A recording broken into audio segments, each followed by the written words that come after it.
And you're not, and that's pretty much it. You're taking on the role of that person. You are, try and envisage what would you want to happen if you was Governor of London at that moment in time.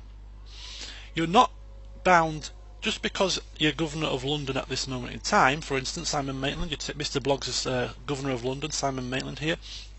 He doesn't want to be Governor of London. He wants to get a piece of the action. He wants to attack Milan. Mr. Bloggs puts the request through to me as Simon Maitland and says, look, King of England, Milan are attacking Dijon at this moment in time. I think we need to strike a blow into their hearts.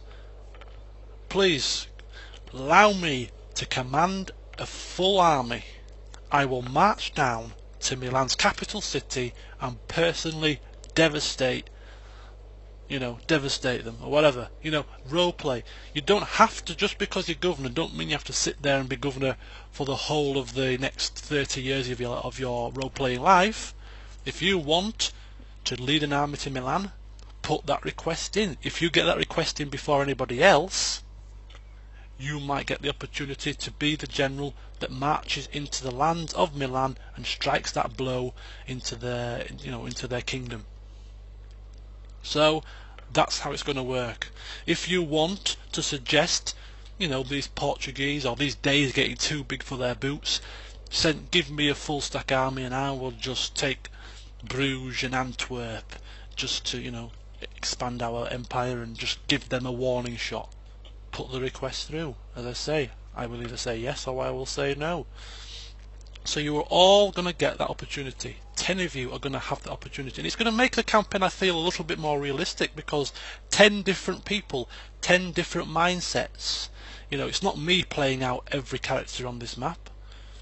It's 10 different people, so we're going to get maybe a conflict of interests. We're going to get people suggesting things that I think that's actually quite a good idea.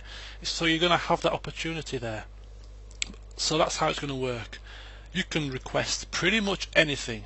Obviously you can't influence what's built in Caen if you're Governor of London. You can't say, I want to build why don't you build something in Caen?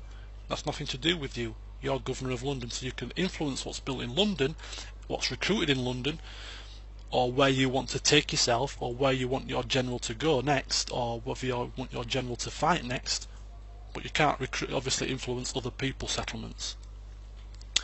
So there you go. All you do, as I say, is you put the request through to me with your roleplay idea, what you want to do, and I will see if it's going to be a yes or a no. And that's another thing. How do you send that request through to me? You don't send it through via the comments page of the videos. You don't send it through via the comments page on the front of my YouTube page.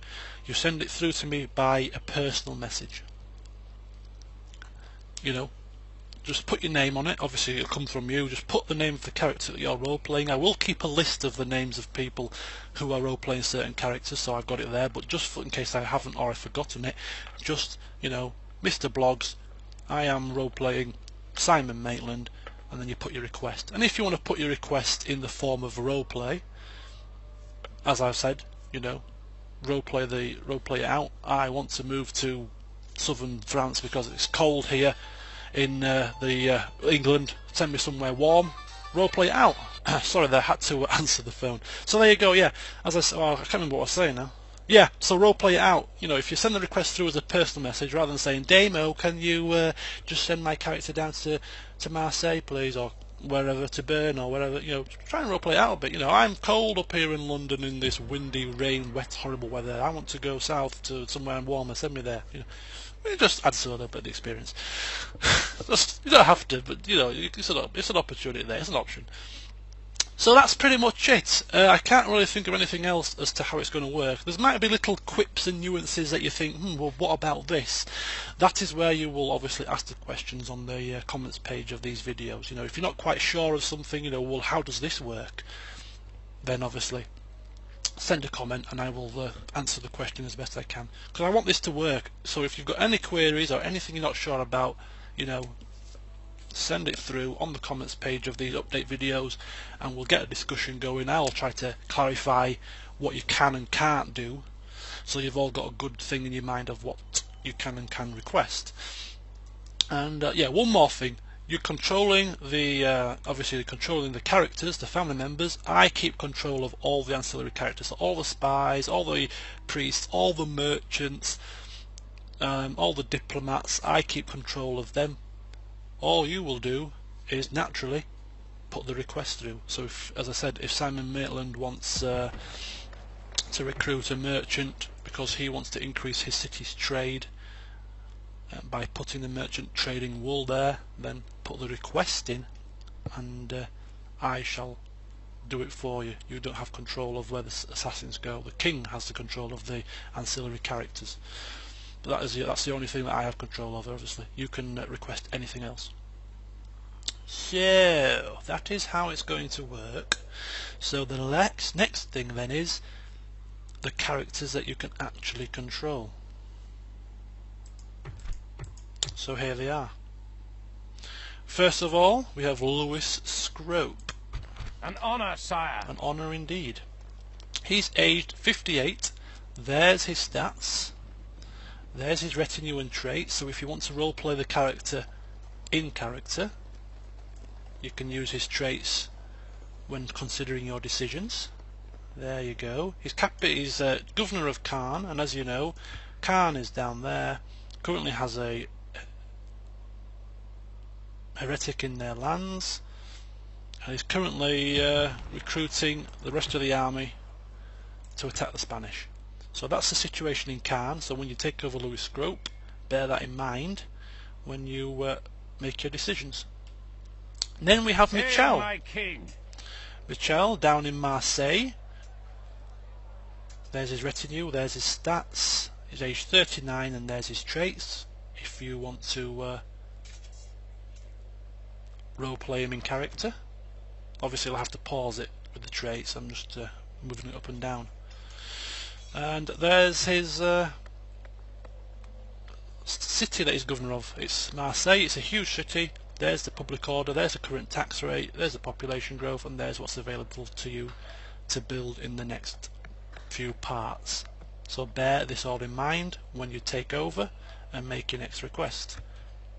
And there is Marseille on the campaign map.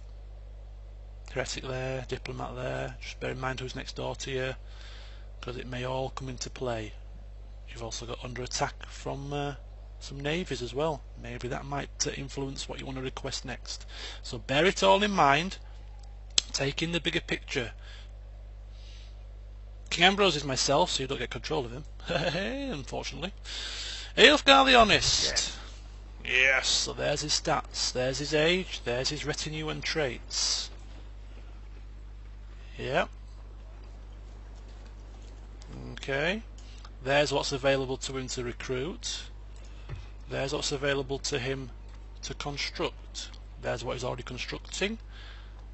And there we have the population growth, public order, and current tax rate.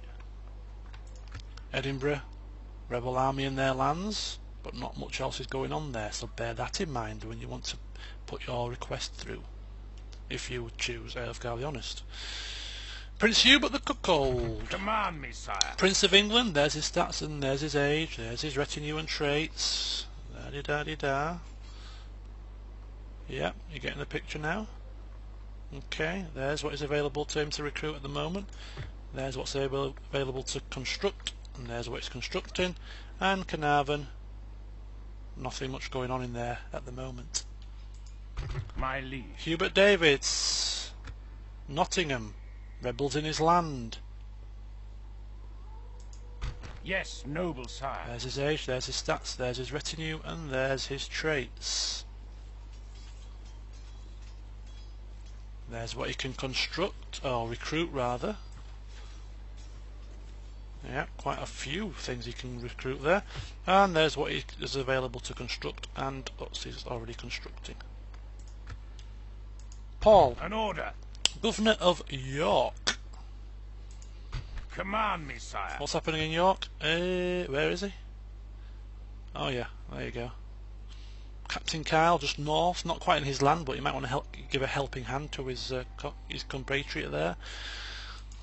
My king. 33, there's his stats, there's his retinue and traits, and there's what he can currently recruit.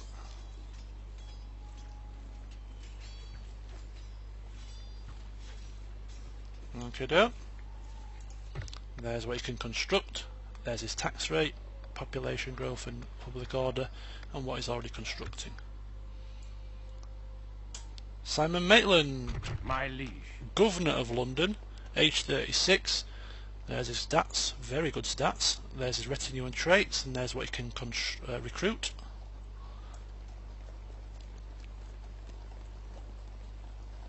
Okay. There's his population, growth, tax rate, and what's available to construct in the future. And that's what he's already constructing at this time.